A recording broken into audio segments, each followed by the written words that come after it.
ये आज जो हार्वर्ड स्टाइल में प्रेस कॉन्फ्रेंस कर रहे थे, प्रोफेसर की तरह घूम घूम कर, वो क्या है पीछे पीपीटी बना करके हार्ड वर्क कर लेते तो ये हार्वर्ड स्टाइल का प्रेस कॉन्फ्रेंस नहीं करना पड़ता। ये जो हार्वर्ड स्टाइल का प्रेस कॉन्फ्रेंस कर रहे थे तो क्या उससे पहले वो इलेक्शन कमीशन गए?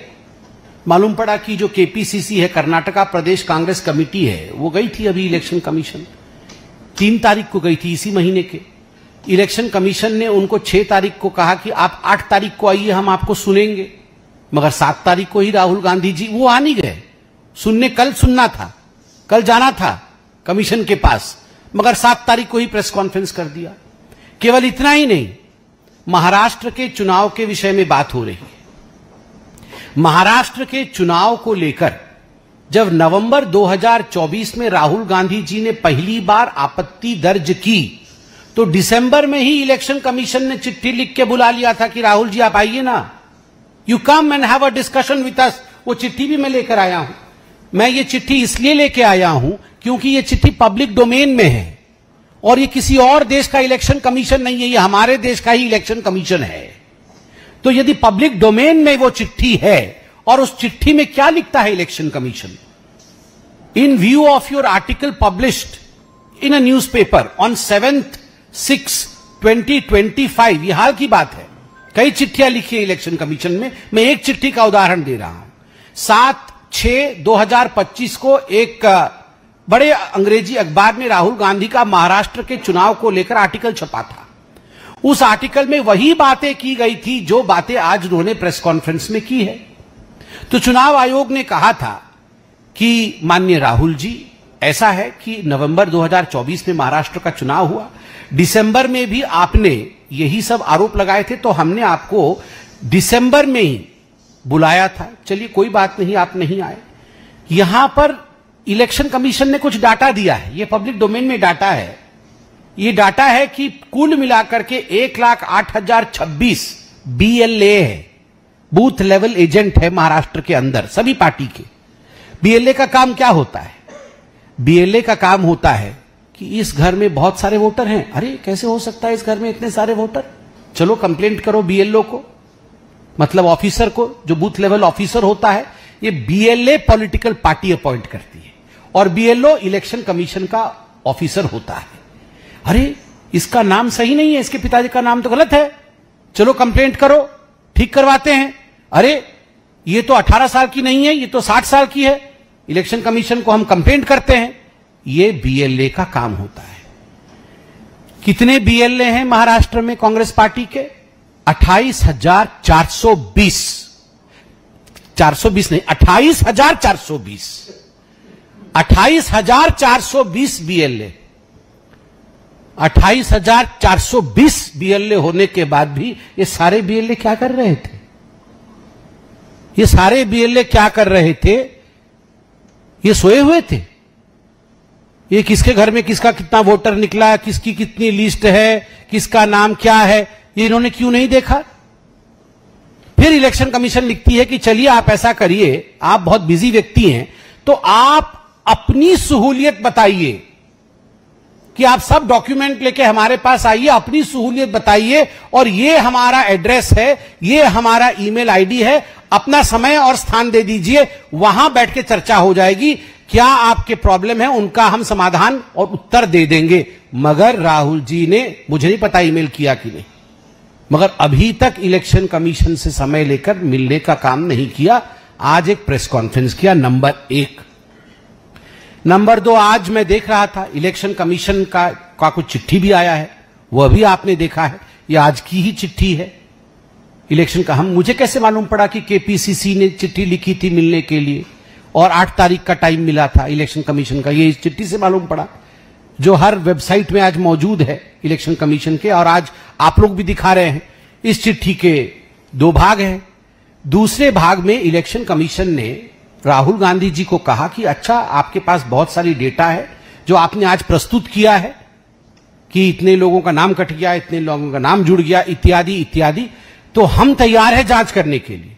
मगर जांच का एक प्रोसीजर होता है कि ये जो सारी कागजें आप देख रहे थे, मोटी मोटी कागजें बंडल बंडल लेके घूम रहे, ये सारी जो कागजें हैं, आप ओथ में कि मैं राहुल गांधी, फलाना ढिकड़ा मेरा एड्रेस, मैं ओथ पे कहता हूं कि ये सब कागज मेरे पास है, मैं इन्हें सत्यापित करता हूं, आप इसकी जांच करिए।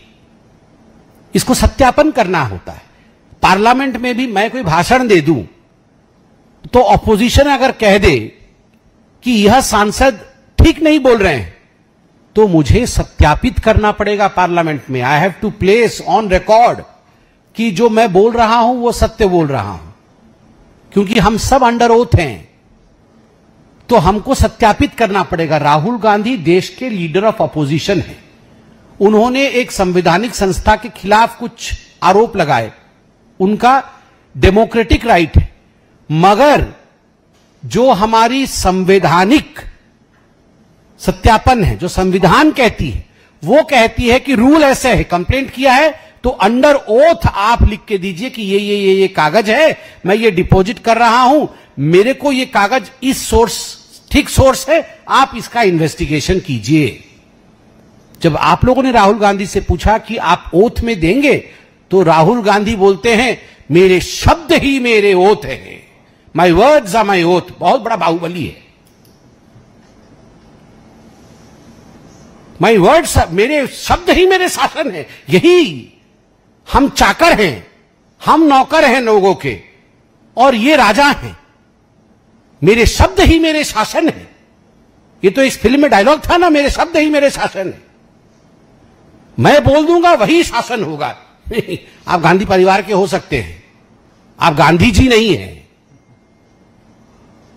तो नकली गांधी परिवार के लोग ये न सोचे कि उनके शब्द ही देश का शासन है। देश का शासन बाबा साहेब अंबेडकर जी द्वारा लिखे हुए संविधान में है। The words of the constitution of India is the शासन ऑफ दिस कंट्री। संविधान की भाषा ही इस देश की मर्यादा है, इस देश का शासन है। राहुल गांधी के वर्ड शासन नहीं। राहुल गांधी कहते हैं मेरी क्रेडिबिलिटी है। काहे चीज की क्रेडिबिलिटी है? आपके वर्ड ही आपके शासन थे। कुछ दिन पहले तो आप कह रहे थे चीन ने हमारे 2000 या 4000 स्क्वायर किलोमीटर, पता नहीं कहीं 2000 बोलते थे, कहीं 4000 बोलते थे, 2000-4000 स्क्वायर किलोमीटर जमीन हड़प ली है भारत की। सुप्रीम कोर्ट ने ठिकाने लगा दिया। सुप्रीम कोर्ट ने सवाल पूछ लिया कि are you a true Indian? आप सच्चे भारतीय हैं क्या? इस प्रकार के शब्द आप बोलेंगे? जिस देश के थाली में खाना खाते हैं उसी देश में छेद करेंगे। इनडायरेक्टली तो यही पूछा गया कि इस देश की आर्मी के ऊपर आप सवाल उठाएंगे, are you a true Indian? और प्रियंका वाड्रा जी कहती है हु आर द जजेस? हु आर द जजेस? वो कौन है ये सब कहने वाले? वाह, मतलब दोनों भाई बहन मिलके मेरे ही शब्द मेरे शासन है। ये गांधी परिवार सोचते हैं कि हाँ तानाशाही, बिल्कुल ठीक कह रहे हैं कि जी तानाशाही है। सुप्रीम कोर्ट के जज भी नहीं कह सकते हैं। इलेक्शन कमीशन भी प्यार भरा पत्र लिखा है कि आइए चर्चा करेंगे। Who are they? Consequences face करना पड़ेगा। क्या है ये? क्या है ये? बाहुबली है आप। ऐसा नहीं चलता है। और तो और रफाल के विषय में 3-3 बार कान पकड़ करके माफी मांगनी पड़ी थी। लगभग सुप्रीम कोर्ट में उठक बैठक की नौबत आ गई थी। लिखित रूप में एफिडेविट दे के आपको सुप्रीम कोर्ट से माफी मांगना पड़ा था कि सुप्रीम कोर्ट के विषय में जो गलत टिप्पणी और झूठी टिप्पणी आपने की थी उसके लिए मैं माफी मांगता हूं। ये सुप्रीम कोर्ट के लिए किया था। वीर सावरकर को जिस प्रकार के शब्दों के प्रयोग से अपमानित किया, आज उसके लिए भी माफी मांगना पड़ रहा है। तो राहुल जी राफेल में कान पकड़ के उठक बैठक, वीर सावरकर के लिए कान पकड़कर उठक बैठक, चीन के लिए कान पकड़कर उठक बैठक, तो आपकी क्रेडिबिलिटी है कहां? कितनी क्रेडिबिलिटी आपकी है कि आपके शब्द ही आपके ओथ हो जाएंगे? You do not have credibility, you lack credibility. Your oath has no meaning, your words have no meaning. That's the reason as to why you have to give an affidavit to the election commission. जो आपसे मांगा गया है वो देश का संविधान है। संविधान के अनुरूप लिखित रूप में दीजिए और जांच करवाइए, तभी जाके असलियत सामने आपकी आएगी। दूसरी बात, और मैं कड़े शब्दों में कहना चाहूंगा, अभी तक तो बहुत आराम से कह रहा था। राहुल गांधी जी ने कहा ये Bharatiya Janata party anti incumbency मिटाने के लिए बहाने ढूंढ के लाती है। पुलवामा जैसा बहाना। पुलवामा बहाना था? मैं देश से पूछता हूं, आज जो राहुल गांधी जी ने कहा कि पुलवामा एक बहाना था एंटी इनकम्बेंसी को मिटाने के लिए, ऑपरेशन सिंदूर एक बहाना था एंटी इनकम्बेंसी को मिटाने के लिए, क्या अर्थ है? उसका अर्थ है भारत ने ही अटैक कराया अपने देश पे और सारी जिम्मेदारी पाकिस्तान पे मढ़ दिया, और पाकिस्तान पे अटैक करके, मतलब जो वो कहते हैं, हम तो अटैक करते नहीं, हम तो बुद्ध की देश है, हम तो अपने सिटीजन्स की रक्षा करते हैं, और पाकिस्तान के साथ इस प्रकार का प्रपंच रच के एंटी इनकम्बेंसी को मिटा दिया और वोट गेन करने की कोशिश की। यही कहना चाहते हैं आप, राहुल गांधी? इसीलिए सुप्रीम कोर्ट ने आपसे पूछा, are you a true Indian?